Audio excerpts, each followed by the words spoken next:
Good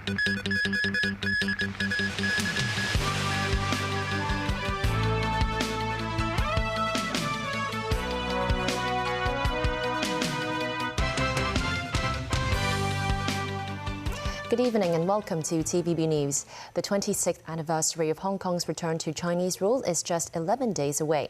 To mark the occasion, Chief Executive JUN has announced the launch of a series of benefits and discounts on July the 1st.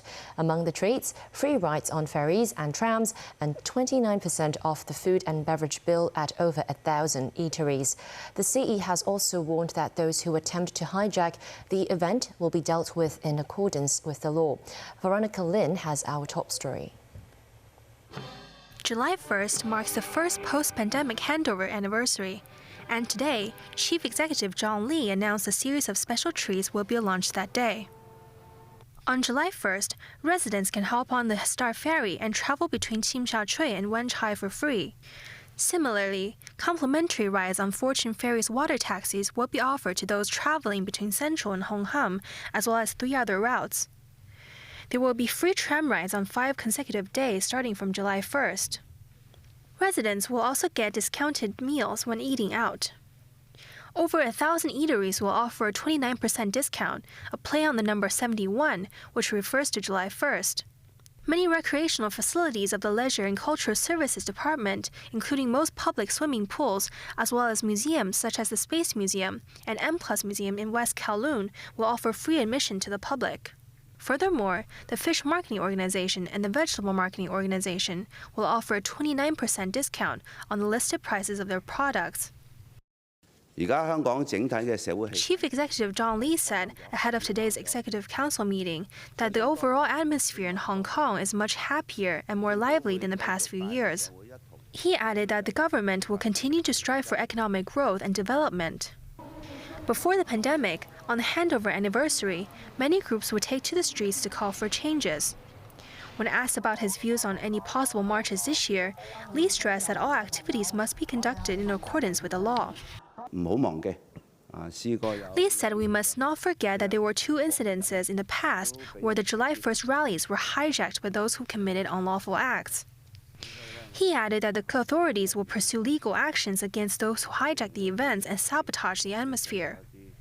Lee said he believes residents would all wish to have a good time and celebrate. Veronica Lin, TVB News. Authorities suspect there is price collusion among merchants in the Aberdeen fish market. This morning, police asked around 300 employees at the Hong Kong Aberdeen fish market to register their personal information. Competition Commission staff then arrived at the market and searched the fish stalls and the offices of 2 business chambers. Officials took away computers and receipts as evidence. The Competition Commission said it had received a report in 2019 relating to an alleged violation of the competition ordinance. Seafood prices were being manipulated. This led officials to carry out their first search operation last December, and they found anti-competitive behaviors such as collusion in pricing and market sharing. Authorities believe such behaviors are still ongoing, so they conducted their second operation today. No one was arrested during today's operation. Overseas, during a rare visit to Beijing by U.S. Secretary of State Antony Blinken, China and the United States agreed to stabilize their rivalry so it does not veer into conflict. However, the trip failed to produce any major diplomatic breakthrough. Blinken has now traveled to London, where he is to discuss the ongoing war in Ukraine with his British and Ukrainian counterparts. Daniel Rell tells us more. Good afternoon. President Xi Jinping welcomed progress after shaking hands with Blinken at the Great Hall of the People, a grand venue usually reserved for greeting heads of state. During their talks, President Xi and the U.S. Secretary of State stressed the importance of having a more stable relationship, as any conflict between the world's 2 largest economies would create global disruption. Blinken had earlier held talks with China's top diplomat Wang Yi and Foreign Minister Qin Gang. China refused to entertain Washington's bid to resume military-to-military communication channels, citing U.S. sanctions as the obstacle. The 2 sides remained steadfast in their positions over everything from Taiwan to trade, including U.S. actions towards China's chip industry and the Russia-Ukraine war. Still, U.S. President Joe Biden said he thinks relations between the United States and China are now on the right trail. However, he struck a cautious tone, telling reporters he wasn't sure if progress had been made, but praised Blinken's diplomatic efforts. At a news conference concluding his trip to Beijing, Blinken said Washington had achieved its objectives. In terms of those objectives that we set for this trip, establishing open communications channels, directly raising issues of concern, exploring cooperation in places where it's in our mutual interest to do so, we did all of that on this trip. But progress is hard. It takes time, and it's not the product of one visit, one trip, one conversation. White House Press Secretary Karine Jean-Pierre also praised the talks. But again, I think it is a good step forward. We believe it's a good step forward for Secretary to have a constructive conversation with President Xi. Furthermore, the Chinese Foreign Ministry commented on Blinken's visit. Spokesperson Mao Ning said the US Secretary of State reached a lot of consensus with Foreign Minister Qin Gang. She said the two agreed to expand people-to-people and cultural exchanges. Blinken has now travelled to London. There, he is to discuss the ongoing war in Ukraine with his British and Ukrainian counterparts. Dan Orell, TVB News.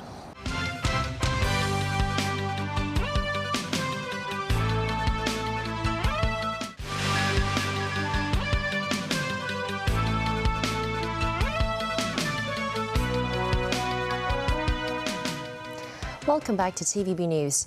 Britain's Parliament has resoundingly endorsed a report that found former Prime Minister Boris Johnson had lied to lawmakers over rule-breaking parties in Downing Street during the COVID pandemic.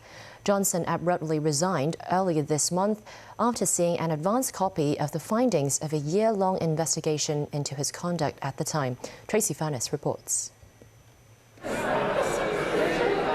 The ayes to the right, 354. The noes to the left, 7. The ayes have it, the ayes have it. Allah!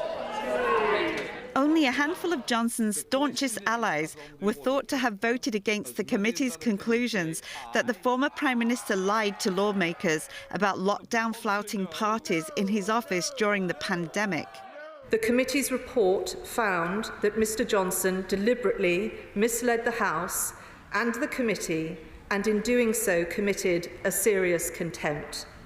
It also found that Mr. Johnson breached confidence, undermined the democratic process of this House, and was complicit in a campaign of abuse and attempted intimidation of the committee. It is not easy to sit in judgment on friends and colleagues.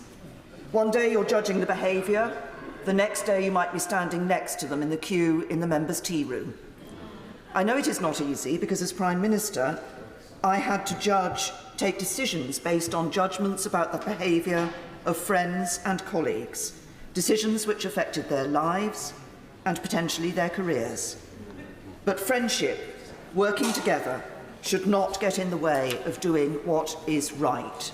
Johnson branded the findings deranged and accused lawmakers of a protracted political assassination. UK Prime Minister Rishi Sunak was absent for the vote, and the country's opposition party had something to say about that. If the Prime Minister can't even show leadership when it comes to holding liars to account, how can he expect the people of this country to trust him on anything?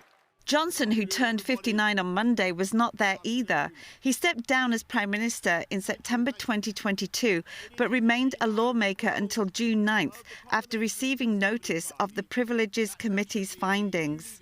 Parliament's decision to back the conclusions of the report does not stop Johnson from standing again as a member of the House of Commons, but it is an embarrassing punishment for a politician who was Prime Minister a year ago. Tracy Furness, TVB News. In New Zealand, 4 people were hospitalised after a man armed with an axe attacked diners at random at 3 neighbouring Chinese restaurants. Police said the man began the attack at about 9 p.m. Monday in the North Auckland suburb of Albany. They arrested a 24-year-old suspect at the scene and charged him with wounding and intending to cause grievous bodily harm. Police did not immediately offer a motive for the attack. Auckland City Hospital said Tuesday it had 1 patient with moderate injuries and a second with minor injuries, both of whom were in a stable condition, and they earlier discharged a 3rd patient. Back locally, services on the MTR's Island Line were disrupted for about an hour last night after a passenger opened the emergency exit ramp. Sources say the train failed to stop at the right place when it arrived at Wan Chai Station, and a lack of explanation caused anxiety among some passengers. Veronica Lin reports.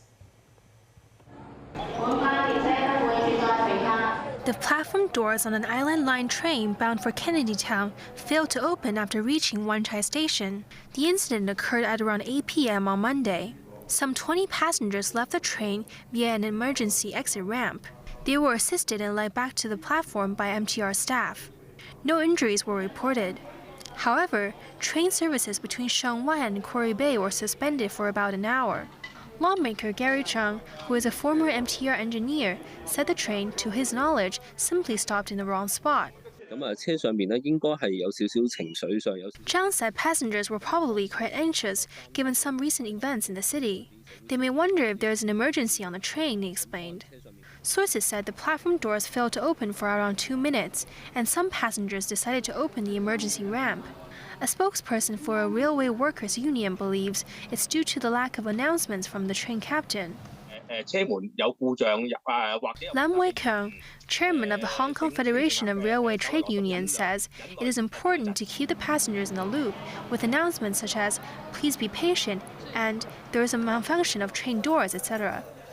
Lam added that once the emergency exits are opened, it takes some time to be repaired and closed, a task that will lengthen the delay. According to the Mass Transit Railway bylaws, improper use of emergency equipment carries a fine of $5,000, and passengers may be subject to criminal liability. But Zhang and Lam said the liability depends on the passenger's motive and other external factors. No such crimes have been prosecuted in the past due to a lack of evidence. Veronica Lin, TVB News. A court found there's a prima facie case against a man who faces 2 counts of sedition. That's with an aim to unlawfully incite others to attack news department staff members of Television Broadcasts Limited and cause them grievous bodily harm with intent. On the second day of the trial, the district court heard that the defendant, Fan Shiman, posted multiple messages online between November 2019 and May 2020. The broadcaster's copyright advisor also testified, saying there have been over 1,000 posts each month which targeted TVB celebrities and ads since June 2019. When asked why he has made the remark "break their limbs," the 27-year-old defendant noted he was only expressing his emotions at the time. The case has been adjourned until the 24th of July. And that's the news for tonight. Thanks for watching.